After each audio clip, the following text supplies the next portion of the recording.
to Mastering Sales. I'm Brent Gove, your host. So good to have you here. I got a treat for you today. I am in Honolulu, Hawaii. I'm on the island of Oahu, and I have a special guest today. Now, before she gets on here, I want to say this. She has personally sold $33 million worth of real estate in the past 4 months. At this rate, she will personally do about $130 million this year in sales, more than most mega teams. She's one agent. She's also my friend. We figured out last night we've known each other since she was 22 and I was 21. And we're both now in our early 40s. So it's been, 20 years now? Okay, that maybe wasn't the most honest statement, but she's beautiful. She's amazing. And I asked her, what could you tell people if they want to sell at a high level and be a mega superstar? I loved what she said. So let's get her on here from Honolulu, Hawaii. I was at her home last night with her amazing husband, Bob, and my daughter, because she took my daughter when she first moved to Hawaii. Help me welcome Shireen Duncan, everybody. Good to see you, Shireen. Good morning, or I guess it's afternoon everywhere else, huh? Yeah. Now you're getting ready to host Build Hawaii. The countdown's here. We are on in less than 3 hours. Look at that. It looks awesome. That's so cool. So she's there with Rob, the one and only, the legend. And so I asked Shireen to share. I actually took notes. She was telling me, and I go, why don't you just jump on and tell them? So Shireen, you had mentioned, number one, what you want me to tell you what you said and you comment on it, or you just want to go for it? I'll just go. I'll just get it. First, I want to say hi, Clark Broom. I see him there. But anyway, yeah. Basically, somebody's coming in. We got that. Don't worry about that. Oh, okay. Sorry. I'll let him in so you guys don't have to deal with it. We have a VA, guys. I'll be Rob.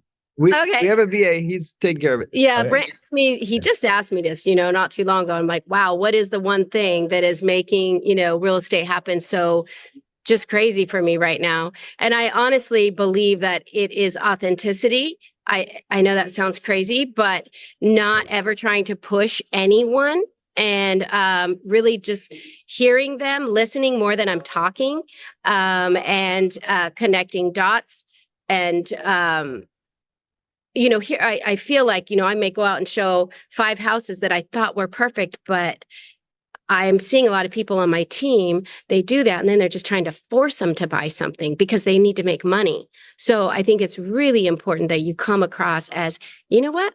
I can see why these 5 didn't work. I need to do my job a little better, and I'm going to find you exactly one that's not this close to the water. I'm going to find you one that has a better view. I get it. Just let me go back to the drawing table. That doesn't mean you need to show them property the next day. I just feel like people are just kind of force feeding, whereas if you sit back and be authentic and get them everything that they really want and need, and you're listening so closely, I think you're just going to put deals together. I'm right now on the phone, the second I get off here, doing a double end of a 4.2. I mean, it's just happening.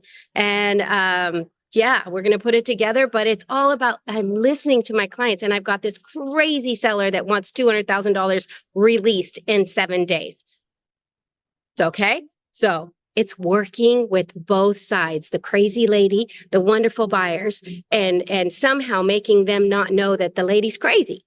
So it's, being that buffer in between to keep everybody Hopefully happy. She's not listening to this 1% or sales Zoom. That's funny. Crazy. Yeah. Okay. So anyway, you had said, so authenticity was the number one thing. You can't fake authenticity. People pick it up and go, I like him. I like her. They're authentic. They're real. They're not like salesy. Communicating with them. Oh no, connecting was number 2. Really connecting with them on that heart level, being real. What do you do to connect with some of your clients? You take them to coffee? Do you take them to lunch? Always. Every time that we are showing property, I make sure we do it around a time. If it's not a time that we could eat lunch or something, then we stop and have coffee at some really cool coffee shop. And that's when we do all the connecting. Every time.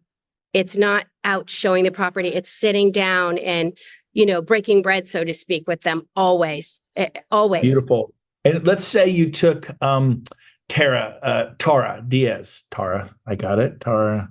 Anyways, I'm pressing her name. I don't know why I say Tara. Tara, you take Tara to lunch. She's right here. I don't know if you see her on the screen. You take her to lunch or coffee. You mentioned coffee, one of your favorite little coffee places. What do you talk to Tara about? Well, you're having an espresso or I'm not the one doing the talking. I'm letting them talk as much as possible. I want to hear and understand who they are. Ask the questions about, figure out what they have grandkids. I mean, yesterday I was out with clients and I realized that was their happy thing, and then they split up. So I just let them talk about their grandkids forever. That's That's great. Now I've got a connection with them. They have shared something really intimate with me. So that's how I connect with people, I think, is listening, finding out what sparks joy in their life, and then really going back to that. So you don't say, wow, that's really great. You love your grandkids. Anyways, let's talk about jumbo loan financing. Let's talk about, have you thought about the west side of Honolulu by Diamond Head? I mean, you probably, I would imagine, ask questions about what they're excited about and show a genuine interest because it's not just a sales tactic. Yeah. You really are interested in them. Is that a fair statement? You ask questions. It is a fair statement. Sometimes I'll talk people out of buying. So that's how bad it is. Yeah, because you have and that was number 3, be honest and have their best interest at heart. Have not your agenda, but their agenda. And God will reward you when I've done it too. I've talked to a couple who were getting divorced out of getting divorced. I talked to a single mom with 5 kids out of buying a home when I really needed the commission check. But God blessed me in other areas of my life. And so you could sleep at night. Can you sleep at night there, Shireen? Yeah. Yeah. Thank you so much. You bet. Thanks for being on. Hey, real quick before you go. Yeah. I know your organization now has how many agents do you have? 100 agents? You have how big is your group? Over 500. Well, I knew that. I was kind of teeing you up a little bit. I'm like, really? I know. I asked my wife, I go, honey, guess how much rev share is this much? And she's like, $5 million. I'm like, no, it's only here. My wife always goes big and I always feel like so I always ask people and serve up softballs, but that is awesome. 500 plus agents, and she's doing this amazing event. It looks so much better than that picture showed. They have all the lights on right now. We do all the stage lighting. It's super cool. But I want to say this.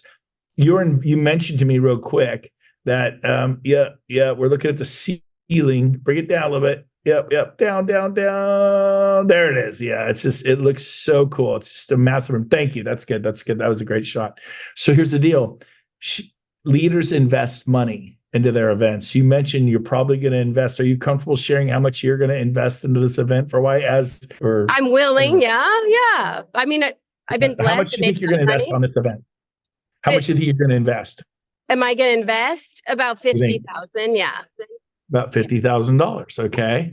And so I'm not saying you have to do that, but when you have an organization of 500 agents and you're knocking down $33 million a quarter personally now with your team and you invest, have you final question, have you always invested in your personal development, in your people, in your clients? Have you always invested? Always. And I'm looking forward to the tax write-off, and I'm looking forward to the growth that it's going to bring. It's all good. Didn't. So anyway, I'm looking forward to all those things. David, I love your face. You make the meeting more fun. All right. Brent froze. Oh, he's back. All right. Okay, he's back. All right. I know my internet's, I don't know why I'm in my room. I'm behaving myself, but it's doing what the internet does. Love you all. Have a great day. I don't know if I'm frozen right now, but be released. Have a great week. We'll see you later. Bye, everyone.